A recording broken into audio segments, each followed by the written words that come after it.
우리 다 같이 일어나셔서 인내송 인재 찬양하심으로 대강절 세 번째 주 주일날 예배를 하나님께 올려드리겠습니다.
조용한 기도를 하나님께 드리겠습니다.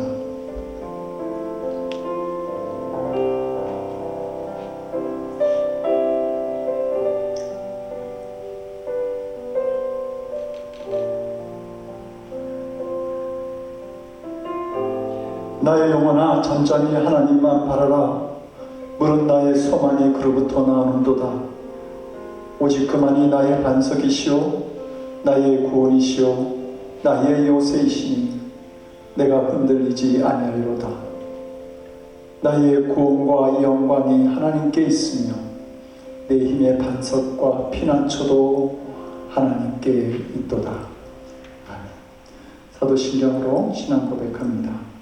전능하사 천지를 만드신 하나님 아버지를 내가 믿사오며 그의 아들 우리 주 예수 그리스도를 믿사오니 이는 성령으로 잉태하사 동정녀 나에게 나시고 본교 빌라에게 고난을 받으사 십자가에 못 박혀 죽으시고 장사한 지 사흘 만에 죽은 자 가운데서 다시 살아나시며 하늘에 오르사 전능하신 하나님 우편에 앉아 계시다가 죄로서 산 자와 죽은 자를 심판하러 오시리라. 성령을 믿사오며 거룩한 공예와 성도가 서로 교통하는 것과 죄를 사하여 주시는 것과 몸이 다시 사는 것과 영원히 사는 것을 믿사옵나이다. 아멘. 다같이 그 자리에 앉아 주시기 바랍니다. 찬송가 117장 찬송하시겠습니다.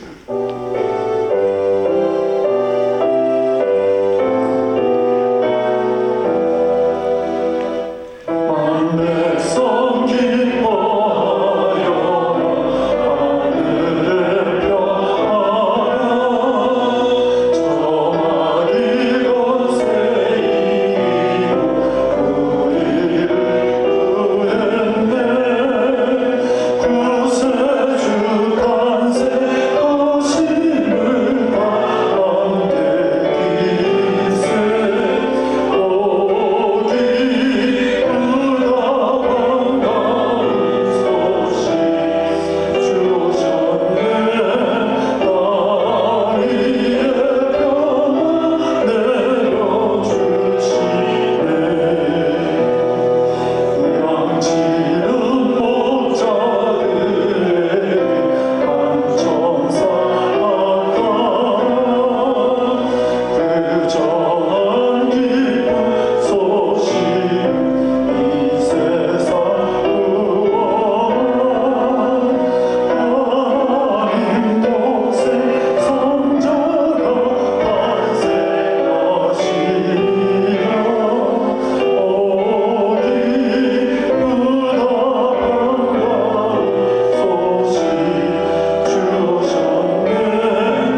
기도하시겠습니다. 좋으신 하나님, 주님의 자녀된 저희들이 지금 여기에 있습니다. 오직 하나님께 영광 돌리기를 원해서 우리의 부족한 삶과 믿음과 모습을 들고 주님 앞에 나왔습니다. 하나님, 우리의 모습을 바라볼 때 언제나 부족한 모습으로 주님 앞에 서 있을 수밖에 없지만, 그러나 하나님, 놀라우신 사랑으로 우리의 삶에 하나하나 다 살피시고 지키시고 인도하셔서 주님의 자녀된 자로 백성으로 살아가게 하시고 주님께 영광 돌릴 수 있는 믿음의 자리에 저희들을 세워주셔서 하나님 참으로 감사를 드립니다. 아버지 하나님, 우리의 삶이 온전히 언제나 하나님 앞에 서는 자들이 되게 하시고 주님께 영광 돌리는 자리에 서 있을 수 있도록 주님 우리를 도와주시옵소서. 하나님, 죄 가운데 있는 이 세상 속에 당신의 독생자를 보내주셔서 이 세상을 구원하게 하시고 이 세상 곳곳에 미칠 큰 기쁨의 소식을 우리에게 허락해 주셔서 감사를 드립니다. 아버지 하나님, 이 땅에는 주님의 복된 소식을 나누어 가시면서도 자신들의 죄에서 벗어나지 못하고 아직도 전쟁과 증오의 세상을, 시간을 만들어 가고 있습니다. 아버지 하나님, 이 땅의 죄와 허물을 용서하여 주시옵시고 주님을 바라보는 자들이 회개하는 심령을 갖게 하시며 이 땅의 평화를 위해서 우리가 함께 힘쓰고 애쓰고 노력하는 믿음의 자녀들로 살아가도록 주님 우리에게 능력과 힘을 더하여 주시옵소서. 아버지 하나님, 이 늘 푸른 교회를 사랑하여 주셔서 우리에게 새로운 비전과 꿈을 허락하여 주시니 감사를 드립니다. 아버지 하나님, 지난주에는 저희들이 총회를 하면서 우리가 교단 가입을 새롭게 하고 또 교회 이전에 관한 꿈을 나누게 되었습니다. 아버지 하나님, 이 늘 푸른 교회를 사랑하셔서 우리가 가야 할 새로운 길을 허락하여 주시니 감사드리며 아버지 하나님, 우리가 새로운 비전을 가지기 위해서 교회 이전의 꿈을 향해 달려 나아갈 때에 아버지 하나님, 우리를 홀로 버려두지 마옵시고 우리의 기도와 우리의 믿음에 응답하여 주셔서 내년은 새로운 처소에서 우리가 새로운 비전을 꿈꾸고 이룰 수 있는 그러한 교회로 서 있을 수 있도록 주님 은총을 허락하여 주시옵소서. 아버지 하나님, 저희들이 이제 주님 앞에 섰습니다.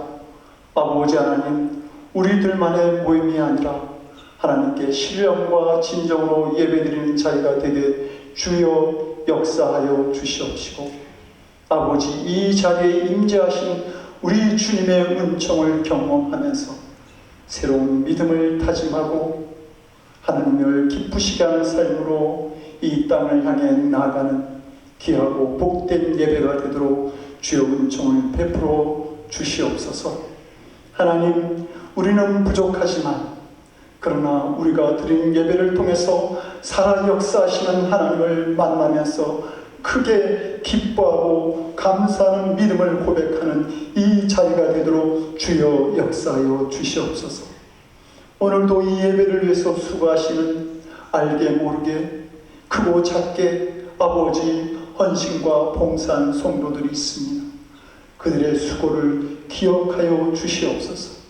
그리하여 이 예배가 더욱 복된 예배가 되게 하시고 수고한 저들에게 임하는 하나님의 놀라우신 은혜가 함께하도록 역사하여 주시옵소서. 아버지여, 우리는 부족하나 하나님께 영광 돌리기 원합니다. 이 예배의 처음과 마지막까지 주장하셔서 오직 하나님께서만이 영광 받으시는 복된 시간이 되기를 원하오며 우리 주 예수 그리스도를 받들어 간절히 기도드리옵나이다. 아멘.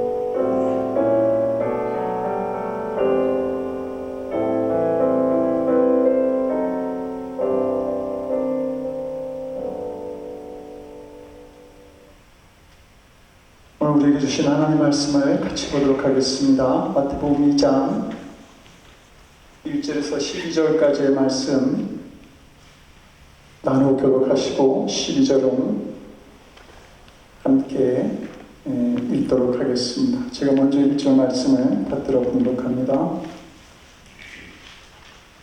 헤로드 왕 때에 예수께서 유대 베들레헴에서 나시매 동방으로부터 박사들이 예루살렘에 이르러 말하되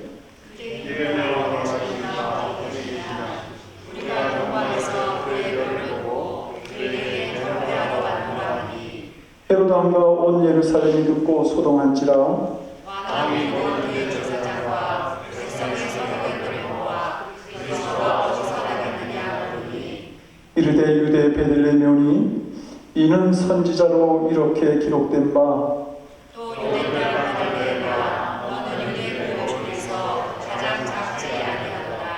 내게서 한 다스리는 자가 나와서 내 백성 이스라엘의 목자가 되리라 하였음이니라. 이에 헤롯이 가만히 박사들을 불러 별이 나타난 때를 자세히 묻고 베들레헴으로 보내면 이르되 가서 아들에 대하여 자세히 하라고 사건은 내게 구하여 나도 가서 그에게 경배하게 하라.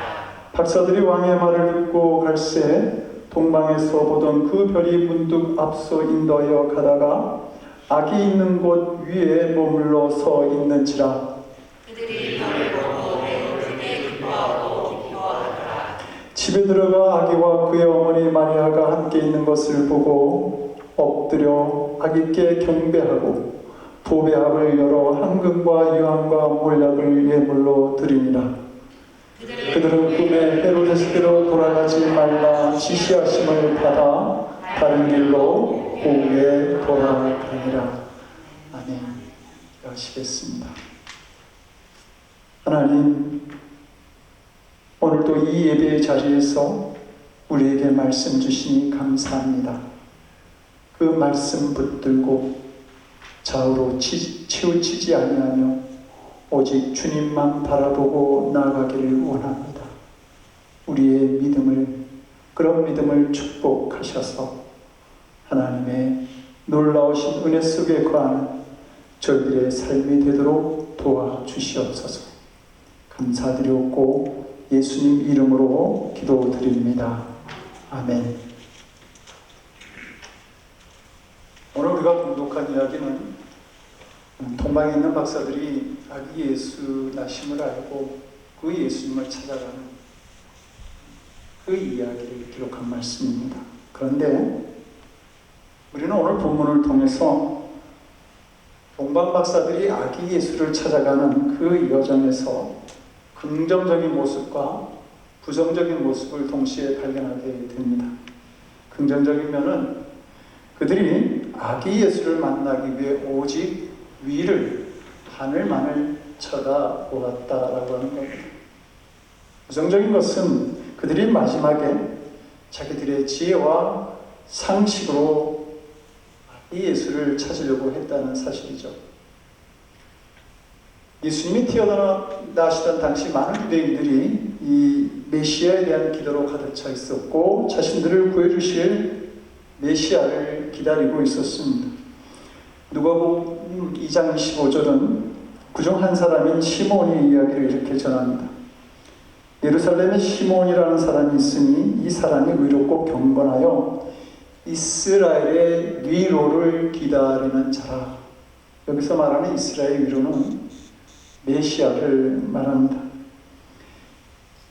시몬이라고 하는 이 과부는 예수님의 탄생을 간절한 마음으로 기다렸던 것이죠.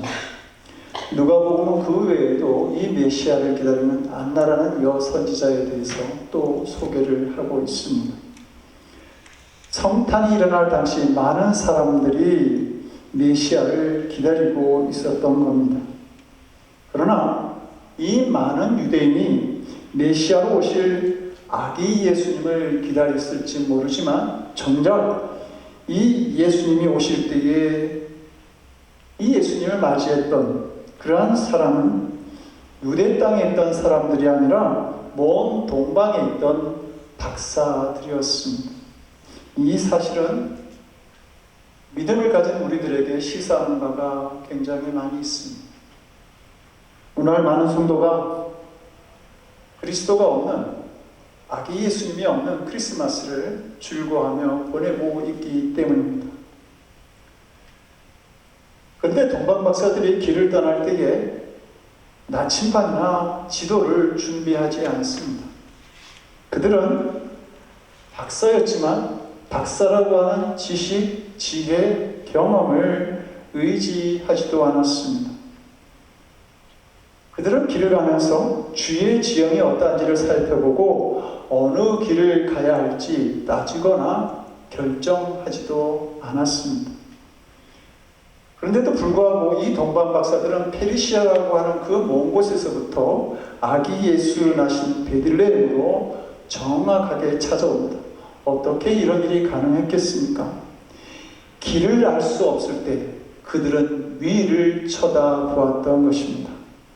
오직 하늘을 보고 자신들을 인도하는 별만이 자기들을 아기 예수께로 인도하실 수 있다고 믿고 그 별을 쳐다보면서 길을 떠났던 것이죠.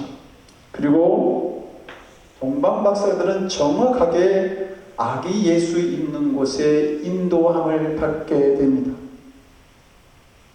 성도 여러분 어떻습니까? 이 사실이 놀랍지 않습니까?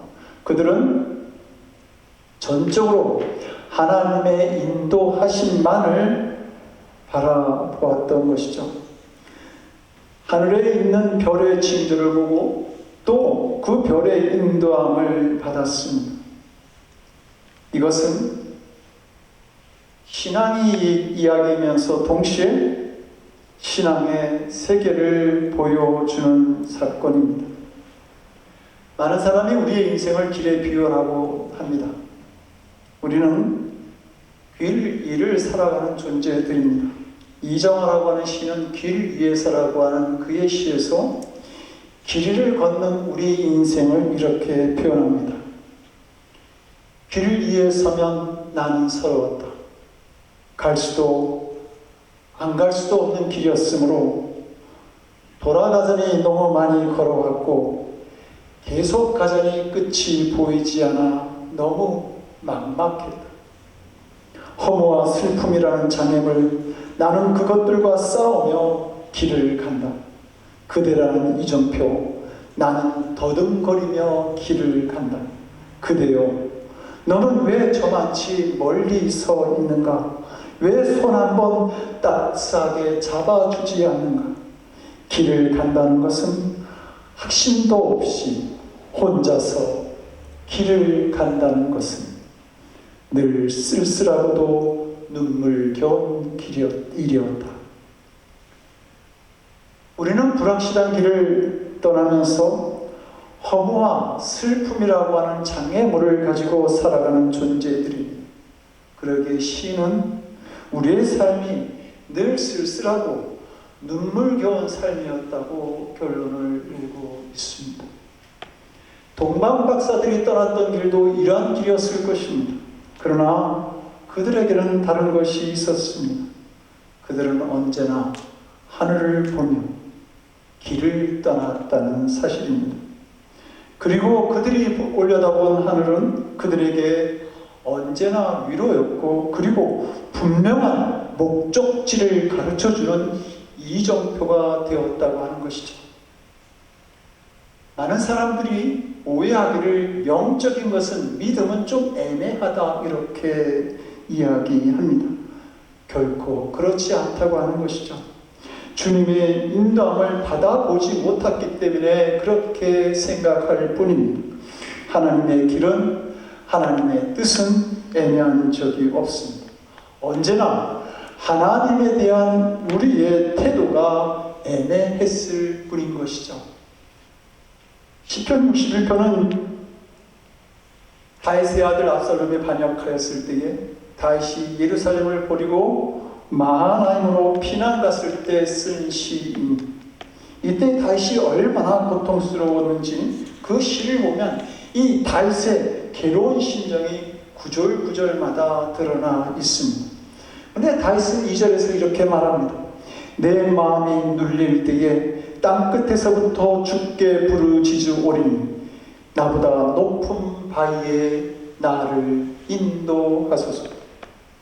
다윗은 자신의 마음이 눌렸다, 약해졌다, 지금 이렇게 말하고 있습니다. 이 말은 그가 받았던 고통이 마음이 무너지는, 눌리는 것 같은 고통이었다라고 말하는 것입니다. 그래서 자신이 지금 땅끝에 있다, 이렇게 말합니다. 땅끝이라고 하는 것, 그것은 인생의 유배지를 말합니다. 희망이 없는 것이고 죽고 싶은 마음을 갖게 하는 상황과 환경이 있는 것입니다. 다윗은 그런 고통과 아픔을 가지고 땅끝에서 주님께, 하나님께 울부짖었던 것이죠. 그런데 다윗이 이렇게까지 마음이 무너지게 된 이유가 무엇이었을까요?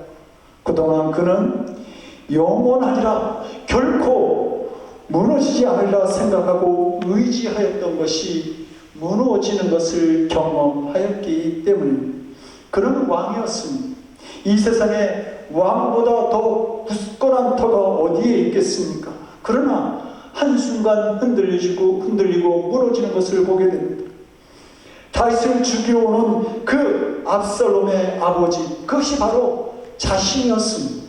세상의 아버지를 반역하는 아들이 어디 있겠습니까?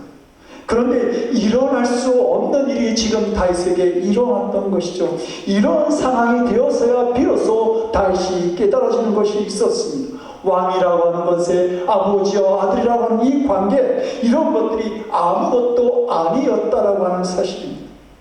그래서 그런 것들은 결코 믿을 것이 못 되는 것이었구나, 그런 사실을 그런 고통 가운데 깨닫게 된 것이죠. 다윗은 다시 놀라운 기도를 하나님께 드립니다. 내 힘으로 오를 수 없는 저 바위로 나를 인도하여 주십시오. 다윗은 비로소 자신이 정작 믿고 의지해야 할 대상이 따로 있음을 알게 된 것입니다. 그것은 결코 어떤 일이 있어도 결코 흔들리지 않는 터, 바로 바위였습니다. 그것은 사람의 힘과 지혜로는 결코 오를 수 없는 곧 하나님이셨던 것입니다. 다윗이 위대한 것은 고통 중에 이것을 깨달았다라고 하는 사실이죠. 그가 세상에 믿고 의지하였던 그 모든 것은 바로 무너지는 것들이었습니다. 그를 구원할 수 없었습니다. 그리고 다윗은 하늘 위에 계신 하나님만이 가장 확실한 구원자라고 하는 사실을 깨닫게 된 것입니다. 이 사실을 알게 되었을 때 그는 즉시 하늘에 계신 하나님을 바라보며 기도하게 됩니다. 이 세상에서 믿음의 세계만이 가장 확실하다고 하는 사실을 다윗은 깨닫게 된 것입니다. 하늘에서 큰 별이 떠서 그 빛으로 박사들을 인도할 때에 이스라엘은 참으로 어두운 시대를 살아가고 있었습니다. 정말 빛이 필요한 시대를 그들은 살아가고 있었던 것이죠. 이스라엘은 로마의 식민지가 되어서 자신들의 누릴 자유를 빼앗기고 자신들의 왕으로 했던 헤롯은 참으로 강교하고 잔인한 사람이었습니다. 헤롯은 마음속에 악의 예수를 죽이려고 하는 생각을 가지고 있으면서도 그 마음을 숨기고 박사들에게 아기를 경배한 후에 그 아기가 어디에 있는지 돌아와서 자신에게 가르쳐달라고 말을 합니다. 박사들이 아기가 어디에 있는지를 그에게 가르쳐주지 않고 그냥 돌아가게 되죠. 베들레헴 근처에 2살 미만의 아이들을 모두 죽이는 살인마와 같은 짓을 서슴없이 이 헤롯은 행하고 맙니다. 로마의 식민지와 헤롯의 간악한 통치를 받고 있는 이스라엘 백성들에게 빛은 필요했고 그 빛은 오직 아기 예수만이 할 수 있었던 것입니다. 이것은 오늘 살아가는 우리들에게도 마찬가지입니다. 마귀의 건설에서 신음하는 많은 사람들을 보게 됩니다. 힘들고 고단한 삶을 살아가면서 삶과 죽음 사이에서 갈등하는 많은 사람들이 있습니다. 우리의 조국 한국은 수십 년째 세계에서 최고로 높은 자살률을 기록하고 있습니다.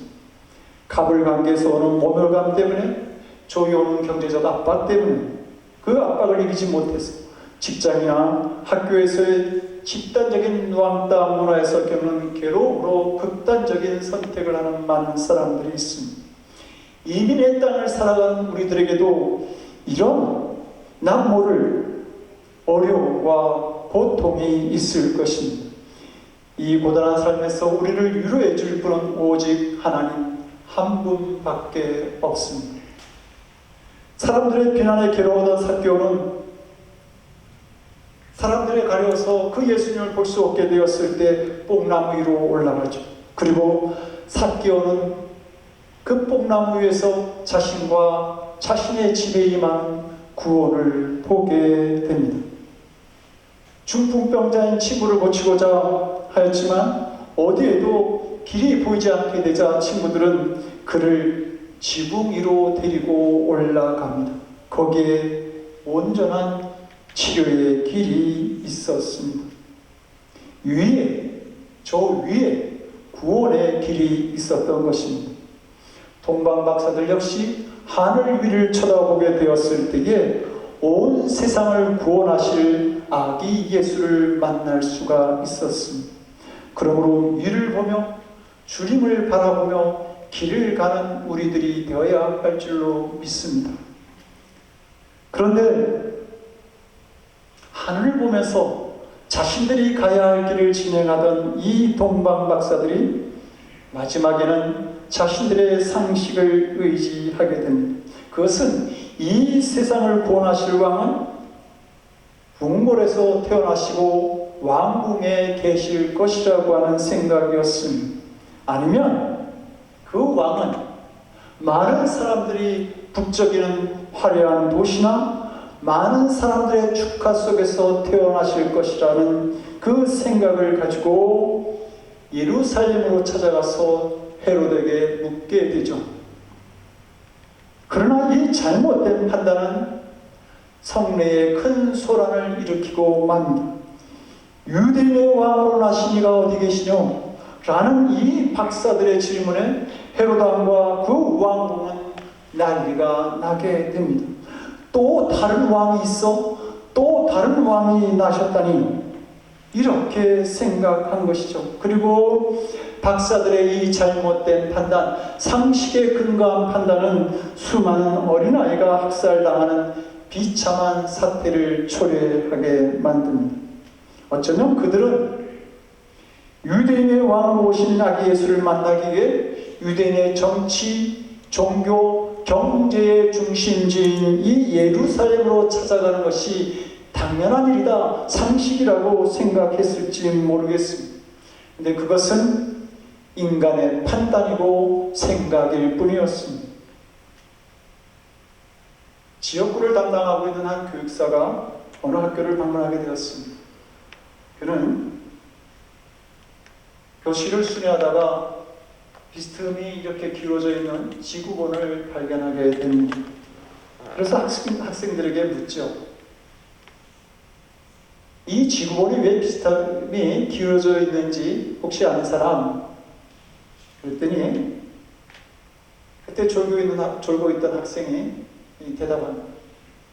그거 제가 안 그랬는데요. 그래서 교육사가 담임선생님께 묻습니다. 아니, 이 학생이 안 그랬다고 그러네요. 도대체 어떻게 된 겁니까? 그러자 담임선생님이 얘기합니다. 그 학생은 참 착한 학생입니다. 그 학생이 안 그랬다면 안 그런 겁니다. 그러자 이 교육사는 기가 차서 이제는 교장 선생님께 가서 사건에 대한 자초지종을 얘기하고 물었습니다. 아니 도대체 이 학교는 교육을 어떻게 시키는 겁니까? 그러자 교사 선생님이 그렇게 말합니다. 중국산이 다 그렇죠 뭐. 여러분, 근데 지구본이 기울어져 있는 것은 학생의 만져서도 아니고 중국산이어서도 그런 것도 아닙니다. 지구가 23.5도로 기울어져 있기 때문에 그런 것이죠. 그래서 지역별로 사계절도 나타나고 온대와 난대도 구분되기도 하는 것이고, 만약에 이 지구가 이렇게 기울어져 있지 않다고 한다면 바다에서 일어나는 그 수증기가, 증발된 수증기가 남쪽과 북쪽으로 이렇게 이동하면서 온 대륙을 얼음 덩어리로 만든다고 하죠. 이 이야기는, 이 간단한 이야기 속에는 우리가 가지는 이 이성에는 한계가 있다고 하는 사실을 지적하고 있습니다. 상식적인 선에서 모든 것을 이해하고자 하면 진실을 볼 수 없게 된다라고 하는 말입니다. 그런데 우리는 믿음 생활을 하면서도 우리는 때로는 상식을 의지하고 상식적인 선에서 판단하려고 하지 않습니까? 우리는 문제가 생기고 갈등이 생기면 주님의 말씀은 아무런 능력이 없다고 생각합니다.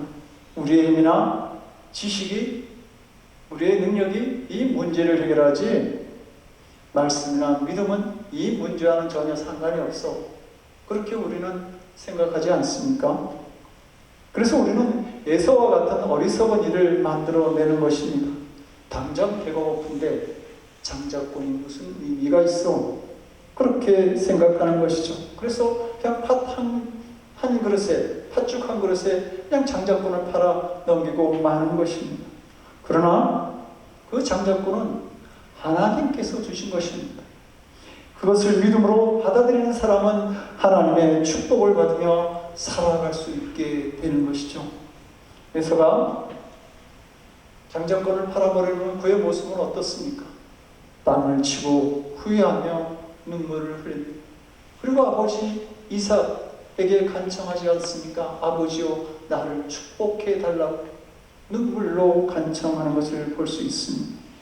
믿음이 아니라 상식을 의지하고 자신의 지식을 자랑하는 그 사람에게는 이런 고통이 따를 수밖에 없다고 하는 겁니다. 자신을 삼킬 것 같은 물이 넘쳐 흐르는데 그 물을 건너겠다라고 하는 것은 어리석은 일이죠. 그러나 하나님께서 건너라고 하시면 그 길은 가장 안전한 길이 되는 것입니다. 요리고성을 무너뜨려야 하는데 칼과 창으로 싸우지 말고 그냥 성을 돌라고 하나님께서 말씀하시면 그것은 전쟁을 이기는 방법이 됩니다. 자신들을 죽이려고 하는 적들이 앞에 있는데 하나님께서 할례를 받으라고 하면 그 일이라고 하는 것은 생명을 건 위협적인 일이 되는 것이 아니라 가장 안전한 자리에 있게 되는 것이죠. 인간의 상식이라고 하는 것, 그것은 하나님의 지혜와 능력을 결코 이겨낼 수가 없습니다. 그러므로 하나님께서 말씀하시면 자신의 길을 포기하고 자신의 생각을 포기하고 순종하는 믿음이 믿음의 길을 가는 우리들에게 있어야 할 것입니다. 박사들의 잘못으로 성이 소란하고 아기 예수의 생명이 위기에 빠지게 되었을 때에 이 박사들은 헤롯에게 돌아가지 말라고 하는 꿈을 꾸게 됩니다.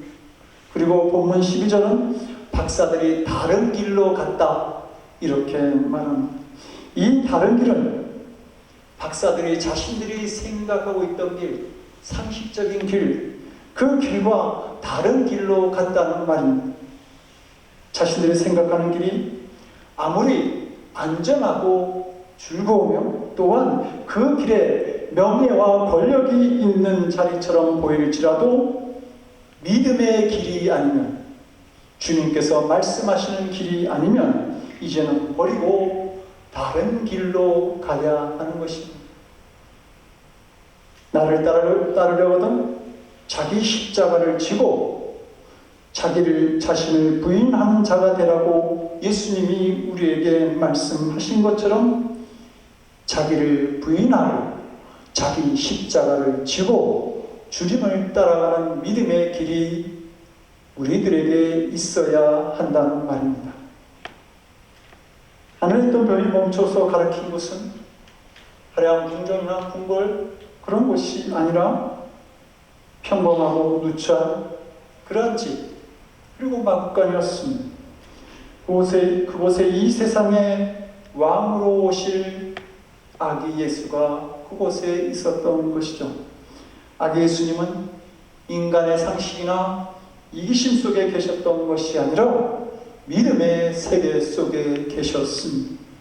오늘날 예수님을 만날 때도 이 사실을 명심해야 합니다. 지금도 예수님은 어렵고 가난한 사람들 사이에 계십니다. 그러므로 우리가 정말 예수님을 만나려고 한다면 사람에 대한 우리들의 태도가 달라져야 합니다. 동방박사들의 실수를 되풀이하는 어리석음을 범해서는 안 된다고 하는 말입니다. 우리가 낮은 자리에서 어렵고 가난한 사람들 속에 예수님이 계심을 알지 못하면 결코 우리는 예수님을 만나지 못하는 자가 될 것입니다. 내년 이맘때가 되면 많은 교회에서 주변의 어려운 가정이나 기관들을 생각하고 그들을 찾아가 구제활동을 벌이기도 합니다. 우리 교회도 이번 주 목요일 미랄장애인 선교회에 가서 봉사를 하게 됩니다. 그런데 이런 봉사나 구제활동을 하면서 우리는 그 어려운 분들이 우리가 하는 행사의 손님이라고 생각하지 않습니까? 그러나 실제로 그 가난하고 어려운 분들이 성탄절의 주인공이라고 하는 사실을 알아야 할 것입니다. 성탄의 주인 되시는 예수님은 이렇게 말씀합니다. 너희가 여기 내 형제 중에 지극히 작은 자 하나에게 한 것이 곧 내게 한 것이니라. 작은 자에게 한 것이 곧 내게 한 것이라고 하는 이 예수님의 말씀에 비추어 볼 때 바로 그 어렵고 가난한 사람들이 예수님이라고 하는 사실이죠. 그분들 속에 예수님이 계신다라고 하는 것입니다. 그러므로 우리는 그분들을 불쌍한 이웃 정도로 보아서는 안 됩니다. 그런데 사람들에 대한 우리의 태도가 어떻습니까? 특히 어렵고 가난하고 많이 배우지 못하고 고생하는 사람들에 대한 우리의 마음의 자세는 어떠하신지 주님께 하듯 여러분 하시니까? 성도된 우리가 예수님을 사랑하고 따르는지는 잘 모르겠는데 때때로 어렵고 가난하고 무식한 사람들에게는 쌀쌀하게 대할 때가 있지 않습니까? 그런데 이런 태도가 사실은 예수님을 무시하고 부대접하고 예수님께 인색하는 것임을 알아야 합니다. 오늘날 예수님께서 우리에게 오신다고 한다면 그런 분들의 모습으로 오실 줄 알고 예수님을 대접하는 마음으로 가난하고 어려운 사람들과 함께 하여야 할 것입니다. 이것이 하늘을 보며 길을 걷는 사람들의 모습입니다. 이 눈을 가져야 아기 예수를 만날 수 있습니다. 위에서 길을 찾으라고 하는 말은 이를 보며 주님에 대하여서도 충성스럽고 열심히 있는 믿음으로 헌신하여야겠지만 이 땅에 사는 사람에 대한 태도도 소홀히 해서는 안 된다라고 하는 말입니다. 사랑하는 성도 여러분, 이제 우리 모두 세상을 바라보는 것이 아니라 하나님만을 바라보시기 바랍니다. 상식을 의지하지 말고 믿음을 따라 살며 가난하고 배우지 못한 사람이 예수님이라고 하는 사실을 알고 더 크게 잘 섬길 수 있도록 노력하는 삶을 가지시기 바랍니다. 이 믿음이 진정하게 예수를 만나는 성도, 성탄의 기쁨을 누리는 성도들로 인도하실 줄로 믿습니다. 기도하시겠습니다. 믿음의 주여 우리를 온전하게 하시는 주님, 고통과 허무, 슬픔이라고 하는 장애물을 입고 살아가는 우리들이 오직 우리를 온전하게 만드시는, 우리에게 기쁨이 되시는 그 주님만을 바라보며 살아가기를 원합니다. 우리의 삶을 정확하게 인도하시는 주님을 기뻐하며 우리에게 주신 믿음의 길을 감사하며 충성스럽게 살아가는 저희들 될 수 있도록 주님 우리를 도와주시옵소서. 우리의 삶의 참된 빛이 되시는 우리 주 예수 그리스도를 받들어 간절히 기도드리옵나이다. 아멘. 다 같이 116장 찬송하시고 마지막 5절은 일어나서 찬양하시겠습니다.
전능하신 아버지 하나님, 우리 주님 성탄을 기뻐하며 당신의 사랑하는 자녀들이 아기 예수님을 기다리는 믿음으로 주님 전전에 나와 예배 드리옵나이다. 아버지 하나님, 이 땅을 살아가는 저희들에게 필요한 것들을 곳곳에서 허락하여 주시옵시고 우리가 부족함 없는 삶을 살아가도록 주님 인도하여 주시며 진실로 감사를 드립니다. 아버지 하나님, 믿음의 눈으로 우리에게 주신 하나님의 은총을 바라보는 자들이 되게 하시고 아버지 하나님, 그 은혜를 발견하며 넘치는 기쁨으로 우리 주님께 감사의 믿음을, 감사의 물질을 드릴 수 있는 저희들 되도록 주여 도와주시옵소서. 하나님 아버지 10의1로 복된 주를 허락하심에 감사하여 내 삶에서 역사하시니 그 모든 것들을 믿음의 눈으로 보며 감사의 물질을 드릴 줄 아는 하나님의 사랑하는 백성들을 주님 지켜보시고 우리의 사랑하는 부름교회 성도들이 주님의 영광을 위해서 구하는 무엇이든지 넘치도록 허락하신 은혜를 저희들이 경험할 수 있도록 도와주시옵소서. 아버지 하나님, 이 물질을 사용하는 곳에서도 하나님의 온전한 역사와 영광이 드러나는 곳에 사용되어지기를 원하며 우리 주 예수 그리스도를 받들어 간절히 기도드리옵나이다. 아멘. 자리에 앉아주시기 바랍니다.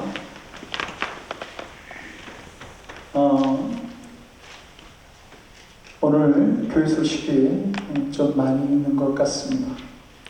다음 주는 성탄 감사 주일로 예배를 드리는데 성탄 찬양 예배로 드리게 됩니다.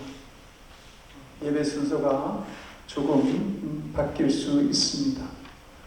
그리고 우리가 드리는 성탄 헌금은 우리가 기도로 지금 후원하고 있는 그 선교지에 나누어서 보내도록 그렇게 하겠습니다.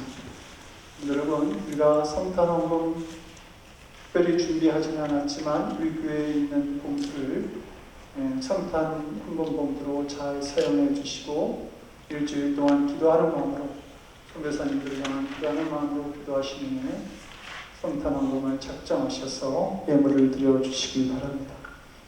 이번 주 목요일 미랄 장애인 봉사가 있습니다. 6시 반까지 주보에 나와 있는 그 갈보리 선교교회로 오시면 우리가 같이 그분들을 섬길 수 있습니다. 그리고 좀 더 많은 섬김을 가지기를 원하시는 분들은 5시 반까지 오시게 되면 그분들의 음식을 준비하는 고기를 굽는 그 일에 동참하실 수 있습니다.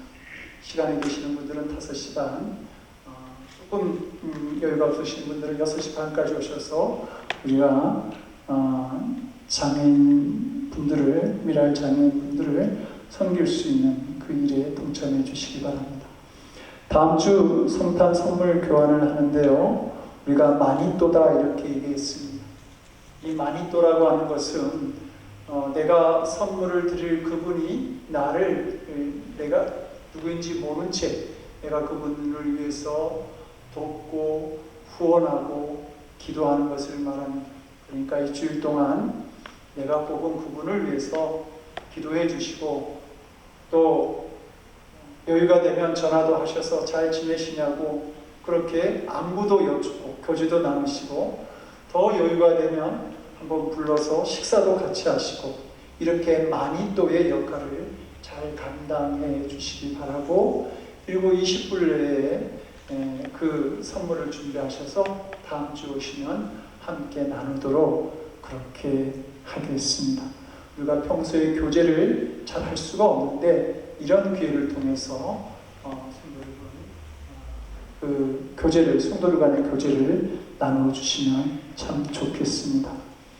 성탄을 맞이하는 포이센티 앞에 빨간 게 참 보기 좋죠. 하나에 10불씩 해서 우리가 아기 예수님을 기뻐하며 이제 이것을 준비했습니다. 동참하실 분들은 이 포이센티아 헌금으로 10불을 헌금하시면 되겠습니다. 송구영신 예배가 31일 여기서 예배를 드리고 점심 식사를 한 후에 박혜수 권사님 댁에 가셔서 거기서 송구영신 예배를 드리겠습니다. 우리가 여기에 사용하는 시간적 제약이 있기 때문에 여기서 예배를 드릴 수 없는 관계로 우리가 그렇게 박혜수 권사님 가정에서 예배를 드리도록 하겠습니다. 지난주 교인총회에서 교단 가입과 교회 이전을 결정하였습니다. 성도 여러분, 우리가 구체적으로 교단 가입은 KMC로 하기로 했고요. 교회 이전은 가능한 내년 6월 이전에 부에나파 플로톤 중심으로 교회를 구해서 예배 시간 오전 중에 드려지는 예배 시간을 정해서 이전하기로 했습니다. 이것이 몇 사람의 문제가 아니라 우리 모두의 주님께서 주신 그런 비전인 줄 알고 함께 기도해 주시고 또 함께 교회를 알아보는데 동참해 주시면 정말 감사하겠습니다. 제가 이 LA 동부 지역에 약 20여 개의 교회가 있는데 그 교회 모임이 있습니다. 그런데 제가 안 하려고 좀 이렇게 했었는데 몇 년을 좀 뺐었는데 결국 코로나에 몰려서 하게 됐습니다. 교회 목회에 지장이 생기지 않도록 그렇게 노력할 거고요. 성도 여러분들도 부족한 저를 위해서 기도해 주시기 바랍니다. 우리 금주는 김재권 집사님 가정입니다. 우리 김재권 집사님이 요즘에 이제 투잡을 하세요. 젊은 사람도 투잡이 힘든데 투잡을 건강하신 몸으로 투잡을 하고 계신데 그래도 좀 힘드시겠죠? 건강 잃지 않도록 기도해 주시고 또 자녀들을 위해서 그렇게 기도해 주시기 바랍니다. 다른 강호 없으시면 다 같이 일어나셔서 주기도문 찬양하고 축도로 예배 마치겠습니다.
이제는 우리 삶의 분명한 길이 되어주시기 위해 이 땅에 찾아오신 우리 주 예수 그리스도의 크신 은혜와